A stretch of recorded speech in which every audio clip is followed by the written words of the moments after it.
누가복음 6장 39절에서 45절 말씀입니다. 제가 봉독해 드리겠습니다. 또 비유로 말씀하시되 맹인이 맹인을 인도할 수 있느냐? 둘이 다 구덩이에 빠지지 아니하겠느냐? 제자가 그 선생보다 높지 못하나 무릇 온전하게 된 자는 그 선생과 같으리라. 어찌하여 형제의 눈 속에 있는 티는 보고 네 눈 속에 있는 덜보는 깨닫지 못하느냐? 너는 네 눈 속에 있는 덜보를 보지 못하면서 어찌하여 형제에게 말하기를 형제여 나로 네 눈 속에 있는 티를 빼게 하라 할 수 있느냐? 외식하는 자여 먼저 네 눈 속에서 덜보를 빼라. 그 후에야 네가 밝히 보고 형제의 눈 속에 있는 티를 빼리라. 못된 열매 맺는 좋은 나무가 없고 또 좋은 열매 맺는 못된 나무가 없느니라. 나무는 각각 그 열매로 아나니 가시나무에서 무화과를 또는 찔레에서 포도를 따지 못하느니라.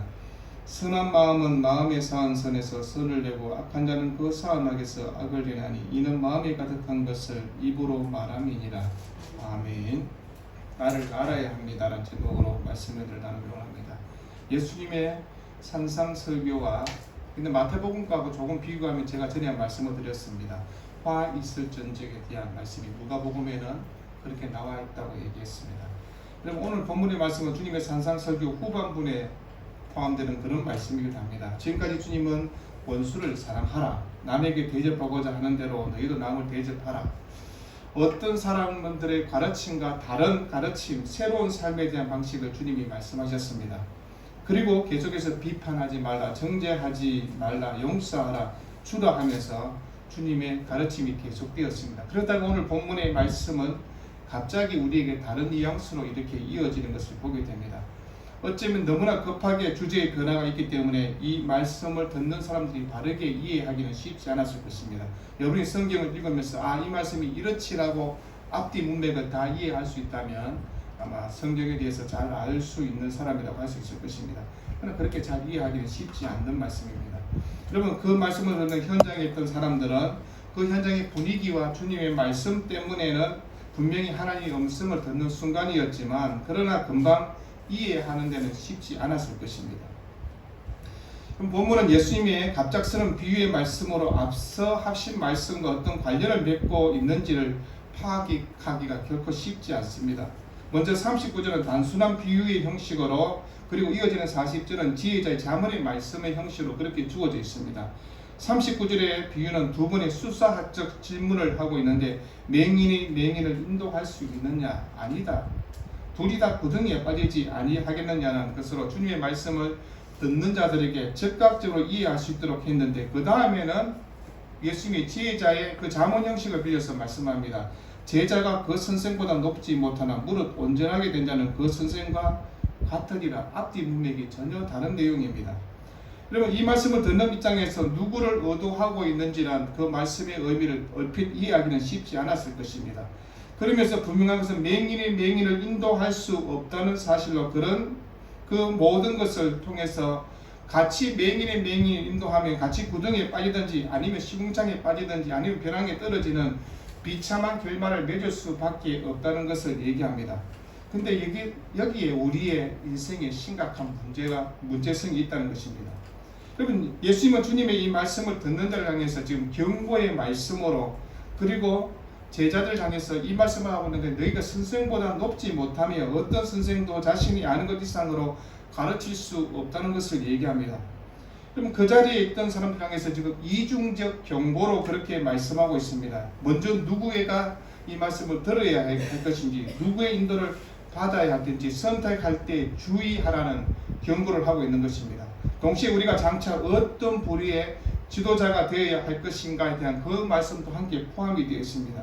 여러분, 주님은 사방에서 몰려든 모든 사람들을 향하여서 말씀을 전하고 계셨습니다. 그런데 그 말씀을 듣는 사람들은 지금까지 들어보지 못한 말씀을 듣고 있습니다. 그 당시 유대인들은 항상 함께 모이면 비슷한 자세로 앉아서 그냥 성경을 읽은 토라 아니면 그런 것들을 읽으면서 듣는 그런 수준 정도에 있었습니다. 그런데 지금 예수님의 말씀을 듣고 있는 모든 사람들이 갑자기 느닷없이 예수님이 수사학적 그 질문을 던지시고, 그리고 너희들이 이 말에 수긍하느냐고 그렇게 얘기하고 있는 것입니다. 여러분, 납비들에게 듣던 말씀과 차원이 다른 말씀을 주님이 지금 하고 계셨는데 주님은 지금 종교 지도자들이 하는 사람들의 영적 상황을 맹인이라고 그렇게 규정하고 있는 것을 보지 않습니까? 여러분, 종교 지도자라는 사람이 누굽니까? 그들은 하나님 말씀을, 율법과 토라를 잘 알고 있고 하나님의 규례와 윤례를 잘 아는 사람이라고. 근데 그들이 맹인이 되어서 유대인들을 지금 인도하고 있지 않느냐고 그 말씀을 하고 있는 것입니다. 자기도 잘 알지 못하면서 남을 가르친다는 행위가 바로 맹인을 인도하는 일이라는 것을 얘기합니다. 이 말은 둘 다 생명의 길이 아닌 사망의 길로 지금 가고 있지 않느냐고 그 얘기를 하고 있는 것입니다. 저는 이런 말씀을 볼 때마다 내가 과연 하나님의 말씀을 올바르게 전하고 있는 목사인가, 이런 생각을 늘 고민하게 됩니다. 훨씬 더 훌륭한 목사님들이 많이 계실 텐데 그럼에도 불구하고 우리와 함께하는 성도들에게 내가 말씀의 진리를 잘 가르쳐야지, 그리고 잘 전해야 하는 그런 생각을 늘 하게 됩니다. 예수님의 시대뿐만 아니라 예수님 시대 이후 지금까지도 계속해서 되는 것이 무엇입니까? 하나님 말씀이 바르게 전거되어야 되는데 그렇지 못한 일들이 계속해서 있다는 것입니다. 여러분, 바벨론 폴에서 돌아온 유대인들이 함께 모여서 회당에서 하나님 말씀을 들었지 않습니까? 그렇지만 그 말씀을 들었던 유대인의 삶이 얼마나 변화되었을까요? 아니, 지금 현재 교회가 얼마나 많이 있는지 모릅니다. 큰 교회, 대형 교회도 있고요, 작은 교회도 있고. 근데 많은 교회들이 말씀이 홍수처럼 말씀이 전거되고 있지 않습니까? 그런 시대에 살고 있지만 사람들은 말씀의 기근 속에 살아가고 있다고 그렇게 말합니다. 혹시 한국교회 목사들이 맹인이 되어서 한국교회를 인도하고 있다면 그만큼 큰 비극은 없을 것입니다. 그리고 지금은 많은 사람들이 그 성경 말씀 설교할 때 어떻게 준비하십니까? 그러니까 AI의 도움을 받아서 한다. 한국교회 목사들의 80%가 그렇게 한다는 통계가 있었습니다. 저는 AI를 할지도 모르고 하지도 않을 것입니다. 그럼에도 불구하고 도움을 받을 필요는 있다고 생각합니다. 예를 들어 성경 공부 교재를 만든다. 많은 교재가 있으니까 제가 어떻게 다 알겠습니까? AI 도움을 받으면 되겠죠. 그러나 설교는 저는 다르다고 그렇게 얘기하는 사람 중에 한 사람입니다. 하나님이 나를 통해서 우리 성도들에게 전하여 줄 말씀이 있다고 그렇게 생각합니다. AI의 도움을 받을 바에는 AI를 그 말씀을 그냥 띄워놓으면 되지 않겠습니까? 그리고 많은 종교 지도자들이, 한국교회 목사들이 지금 이런 일들을 하고 있지 않느냐고 지금 얘기하고 있는 것입니다. 그럼 주님의 답답한 심정을 우리가 함께 생각해 보는 것입니다. 주님, 목자 없는 양 같은 이스라엘 백성의 처지를 보시면서 그 영혼이 혹시라도 잘못된 죄악의 삶으로 살아가면 되지 않는다고. 그래서 맹인이 맹인을 인도하는 그런 일이 반복되어서 되지 않는다고 말씀하고 있는 것입니다. 그래서 주님은 화 있을진저라는 말씀을 계속해서 하고 있는 것입니다. 맹인이 지도자들을 향하여 화 있을진저라 선포하시면서 그릇된 가르침에 하나님 말씀을 바르게 전하지 못하는 자들을 향해서 화 있을진저라고 선언하고 있는 것입니다. 여러분, 맹인을 인도하면 둘 다 구덩이에 빠진다는 것은 누구나 다 알고 있습니다. 근데 그 문제의 심각성 앞에 우리는 정말 이것이 문제라고 생각할 수 있을까요? 한국교회가 예배라는 이름 앞에서 망령된 행위를 교회가 행하지 않습니까? 그러면 우상을 교회 관계상에 만들어 놓지는 않았지만 우상을 섬기듯이 그렇게 예배하는 그런 교회들이 있지 않습니까? 그러면 때로는 장엄한 의식 속에서, 때로는 듣기에 감미로운 말씀을 듣고자 모인 사람들에게 죽음의 구덩이로 인도하는 예배가 있다는 것을 얘기하는 것입니다. WCC가 그렇고 WEA가 그렇다고, 종교다원주의가 그렇고, 복음이라는 이름으로 모인 그들이 잘못된 복음을 전가하는, 거짓 복음을 전하는 자들이 얼마나 많이 있는지 모릅니다. 제가 얼마 전에 말씀드렸지 않습니까? 닉 월이라는 사람이 한국의 대표적 교회에 있는 그 교회에 와가지고 말씀을 전했던 사람입니다. 그런데 그 사람이 외치는 것이 무엇입니까? 기독교와 이슬람이 하나가 되어야 된다고 외치지 않습니까? 그래서 크리슬람을 외치는 그런 사람이 있지 않습니까? 그런데 거기에 수많은 목사들이 따라가서 그곳에서 그 얘기를 듣고 있지 않습니까? 그래놓고 그가 한국교회가 복음을 선포하였다고 그렇게 말합니다. 그러면 강사가 전하는 말이, 제가 전하는 말이 잘못 전하면 여러분은 잘못된 말을 듣고 있는 것입니다. 여러분, 한국교회에 이런 일들이 있지 않습니까? 그런가 하면 교회 안에 성도들이 듣고 싶어하는 말만 전하지 않습니까? 성도들의 가려운 부분 긁어주는 거 필요할 것입니다. 그러나 그렇게 해서 수천 명이 모이고 수만 명이 모이고 그러면서 그 사람이 한국교회 안에 유명 인사가 되고 인기를 누리고 부와 권세를 누리는 시대에 살고 있지 않습니까? 주님이 뭐라고 얘기할까요? 화 있을진저라고 외치지 않을까요? 물론 그 당시에 종교 지도자를 위해서 먼저 1차적으로 얘기했습니다. 바리새인과 그리고 사두개인, 서기관, 그들을 향해서 얘기했을 것입니다. 그리고 생명이 없는 종교는 그저 화려함과 의식과 의전을 중요하게 생각하고 분위기로 종교적 행위를 다하는 것처럼 보이지 않습니까? 그럼 카톨릭이 그러지 않습니까? 사람들이 가면 야 이게 종교라고 그렇게 생각하게 만들어줍니다. 의전이 있으니까요. 의식이 있으니까요. 근데 거기에 무슨 말씀이 그렇게 있습니까? 잠깐 얘기하는 거. 신부가 자기 세상 돌아가는 오늘 신분 받는 얘기하고 그런 게 있지 않습니까? 여러분 주님은 바리새인을 향해서 뭐라고 하니까 바리새인들이 이 말씀을 듣고 걸림이 된 줄 아시나이까 제자들이 그렇게 말하지 않습니까? 근데 주님은 뭐라고 얘기합니까? 심은 것마다 내 하늘 아버지께서 심으시지 않은 것은 뽑힐 것이니 그냥 두라. 그들은 맹인이 맹인을 인도하는 자로다. 만일 맹인이 맹인을 인도하면 둘 다 구덩이에 빠지리라. 그렇게 얘기합니다. 그럼 우리가 누구의 인도를 따라가야 되는가를 분명하게 말씀하지 않습니까? 어떤 유의 지도자를 만나야 되는가를 우리에게 말씀하는 경고이기도 합니다. 여러분 주님은 영적인 상황원을 분석하고 지적하는 것으로 끝나지 않고 문제의 근원을 파악하고 그 문제를 근본적으로 개혁할 것을 우리에게 말씀합니다. 말씀을 듣는 자도 다른 말씀인가를 분별하는 영적 능력도 필요하고요. 더 중요한 것은 말씀을 전하는 자가 올바르게 하나님의 말씀을 전해야 된다는 것입니다. 여러분 주님의 말씀에는 지금 당신의 제자들을 향해서 너희도 장차 어떤 지도자가 되어야 되는가를 분명하게 말씀하고 있는 것입니다. 다른 사람을 비판하기에 앞서 자신을 돌아볼 줄 아는 신앙의 사람이 되어라고 말씀합니다. 자기 비판과 자기 분석이 없는 지도자는 맹인과 같이 그런 지도자가 되어서 여러분 다른 사람들에게 부름텅이에 빠뜨리게 하는 일을 하게 되는 것입니다. 예수님의 제자들이 예수님의 복음의 말씀을 들었지 않습니까? 말씀에 대한 분별력을 갖추고 그 말씀을 전해야 되는 것입니다. 그런데 여러분 우리가 우리의 신앙의 삶을 보면서 이런 생각을 할 때가 있습니다. 나이가 들어가면서요. 온고집을 부리고 나이가 들어도 자신의 잘못된 가치관에 갇혀있는 사람들요. 그리고 다른 사람의 약점을 보면서 자신의 약점을 보지 못하는 맹인 같은 사람으로 그렇게 살아가는 사람들이 있지 않습니까? 그러면 세상 사람들에게 한번 조사를 했습니다. 불교 그리고 기독교, 천주교 중에 호감도에 대한 그런 조사를 한 적이 있었습니다. 불교하고 카톨릭은 약 50% 정도가 호감이 간다라고 그렇게 얘기했습니다. 기독교에 대해서는요 20% 정도밖에 호감이 없다고 그렇게 이야기했습니다. 왜 이런 평가를, 왜 이런 비난을 한국교회가 받고 있을까요? 그럼 가장 먼저는 목사들이 잘못했었겠죠. 그리고 교회의 성도들도 잘못한 사람이 있었기 때문에 그랬을 것입니다. 믿지 않는 사람이 볼 때 야 비호감, 교회가 기독교가 비호감이야 그렇게 말하지 않습니까? 근데 우리가 이렇게 얘기합니다. 나는 잘하고 있는데 다른 사람이 잘못해서 이런 비호감이 생기는 거야 라고 말한다면 그 사람도 교만한 사람 중에 한 사람이 될 것입니다. 우리는 항상 나는 괜찮은데 옆에 있는 사람이 다른 사람이 잘못되어서 문제라고 그렇게 말하지 않습니까? 여러분 우리가 살아가는 삶의 기준에 내가 잘해야 됩니다. 다른 사람은 2차적입니다. 내가 잘하면 다른 사람도 잘할 것이라는 것을 얘기하는 것입니다. 누가복음 6장에서 너희 아버지의 자비로움 같이 너희도 자비로운 자가 되라 그렇게 말씀합니다. 성도가 얼마나 자비로운 사람일까요? 예수 믿는 사람이 자비로운 사람이 맞나요? 목사님들이 모이면 자비로운 공동체인가를 여러분 한번 보실랍니까? 한국 교단의 큰 교회 통합 합동 우리 대신교단 총회하는 거 유튜브 보여주거든요. 성도들이 보고 나면 야 목사님들 우리말로 골 때리네 이런 얘기를 할 것입니다. 고함을 지르고 삿대질을 하고 의장거리고 법이요 외치고 여러분 우리가 우리의 추한 모습들이 어떠한가를 우리에게 얘기하는 것입니다. 큰 교회도 마찬가지입니다. 큰 교회에서요 당해 보십시오. 여러분이 보지 못하는 그런 일들을 보는 것입니다. 아니 대한민국 아니 창원에 있는 모 교회 제가 보여드릴까요? 여러분 그런 일들이 우리 교회에 있지 않습니까? 근데 주님 뭐라고 얘기합니까?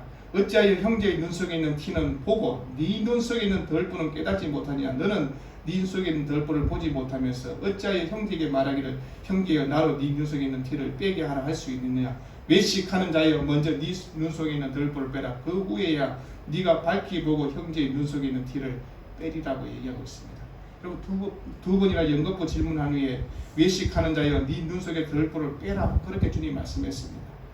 왜 주님이 이런 예화를 들어서 우리에게 말씀하고 계실까요? 내 눈 속에는 덜보는 보지 않는다는 것입니다. 나는 괜찮다고 그렇게 말하지 않습니까? 그러면 자신을 먼저 돌아보라고 얘기합니다. 형제의 잘못만 먼저 지적하고 말하고 그렇게 말하는 그런 잘못된 윗선 버리라고 얘기하는 것입니다. 여러분 우리 눈 속에 티가 들어가도 다 알 수 있지 않습니까? 하물며 덜보가 눈에 들어가는데 왜 그걸 모르겠습니까? 덜보는 나무를 집을 지을 때 사용하는 가장 중요한 나무지 않습니까? 그물 꼭대기에서 지붕을 이어주는 모든 습가래까지 그쳐지는 목재가 덜보입니다. 그 큰 덜보가 눈에 들어갈 수 없는 것인데 왜 사람 눈에 들어가서 조그만 티와 비교해서 주님이 그렇게 말씀했을까요?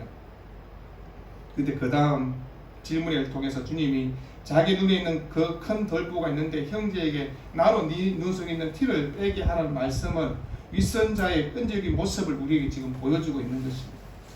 여러분 이런 상황을 설정하신 다음 주님이 우리를 향해서 말씀하는 게 외식하는 자라고 그렇게 호통을 치시는 것입니다. 우리가 주님 말씀을 들으면서 누가 과연 외식하는 자이며 윗선자인가를 생각해 보십시오. 제가 윗선자입니다, 여러분. 제가 가정스러운 존재지 않습니까? 우리가 이 말씀 보면서 당장 성경의 배경을 통해서 누구에 먼저 1차적으로 얘기했을까? 바리새인, 서기관이라는 것은 누구나 알 수 있습니다. 성경을 안다면요. 그런데 조금 더 생각해 보십시오. 주님이 바리새인과 서기관을 그들만 향해서 이야기를 했을까요? 그렇지 않다는 것입니다. 지금 주님 앞에 있는 제자들과 함께 있는 많은 무리를 향해서 이 말씀을 하고 계시지 않습니까? 먼저 자기를 성찰하고 돌아볼 줄 알아야 된다고, 나의 허물과 죄악을 먼저 직시할 수 있었다고 얘기하는 것입니다. 남의 눈 속에 있는 조그만 티는 보면서 자신의 눈 속에 있는 커다란 덜보를 보지 못하는 사람이 바로 우리라고 그렇게 얘기하는 것입니다.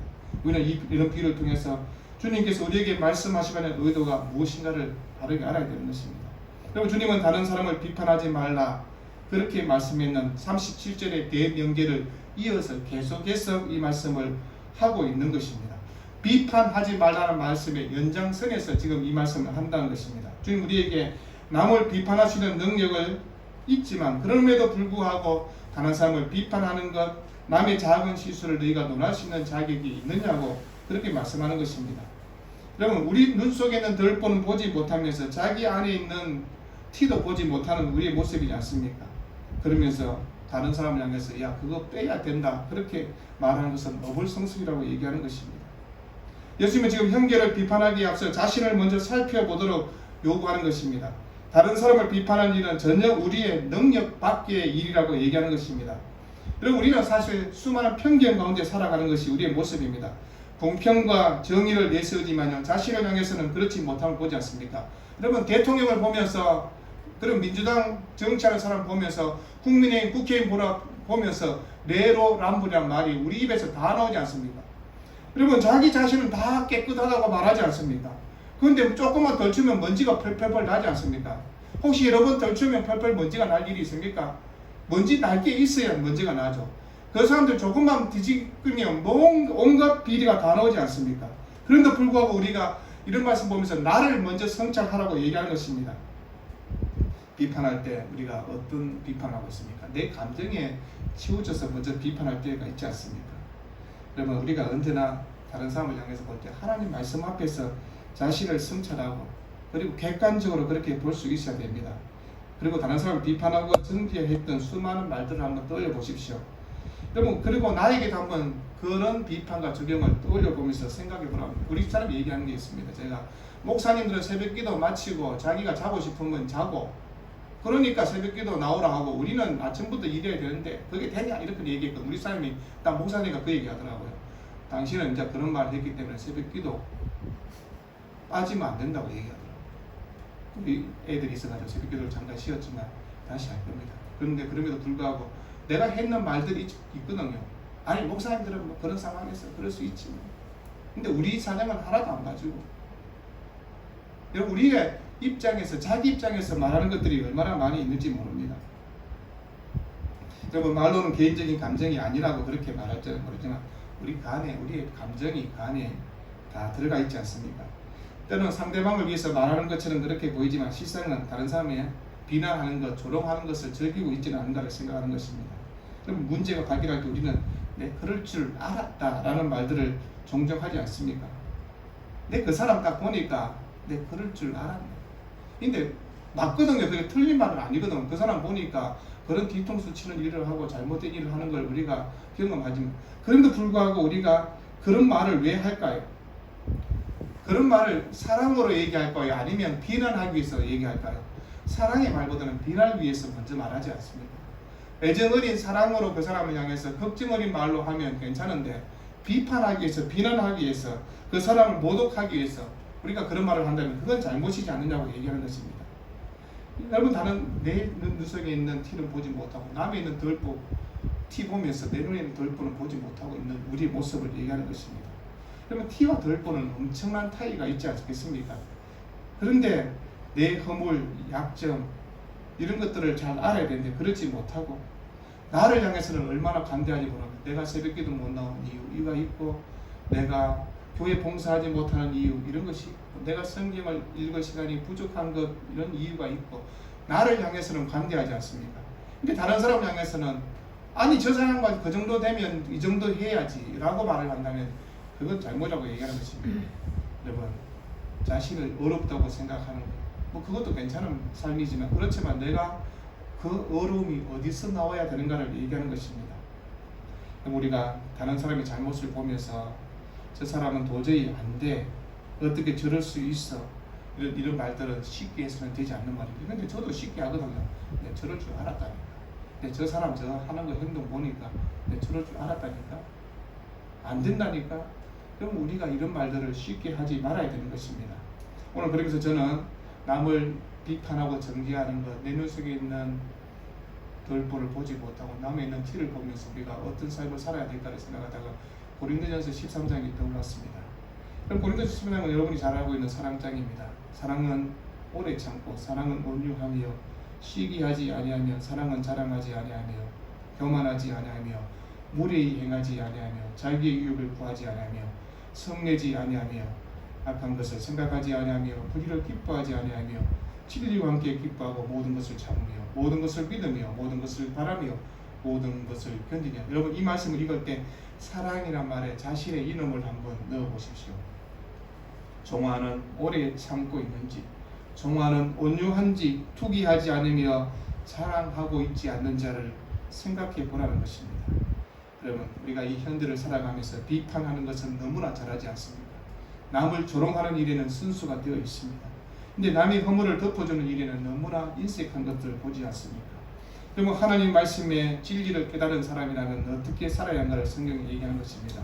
너희 자신이 밝은 눈으로 사물을 바라볼 때 형제를 도울 수 있다고, 맹인이 맹인을 인도할 수 없는 것처럼 하나님 말씀 앞에 바르게 서야만 그들을 인도할 수 있다고 얘기하는 것입니다. 예수 믿는 사람은 어떻게 살아야 됩니까? 라고 보여줄 때 우리는 이런 말씀들을 기억하라고 얘기하는 것입니다. 자신을 성찰하고 다른 사람을 판단할 때요, 나에 대해서 나는 어떤 사람인가를 생각하면서 얘기하라고 얘기하는 것입니다. 우리 이런 말합니다. 저 사람과 함께 할 수 없네 라는 그런 말들을 쉽게 하기도 합니다. 왜 이런 말을 할까요? 내 판단, 내 기준에 그 사람이 내 마음에 들지 않는다는 것입니다. 그러나 진리의 말씀, 성경의 말씀을 붙들고 그 사람을 바라보라고 얘기하는 것입니다. 우리 주님이 나를 사랑했던 것처럼 나도 다른 사람을 향해서 간대하고, 내 몸을 내가 사랑하는 것처럼 내 형제를 사랑할 수 있는 사람이 되어라고 얘기하고 있습니다. 여러분, 예수 믿는 사람 잘 비치거든요. 예수 안 믿는 사람보다 더 잘 비칩니다.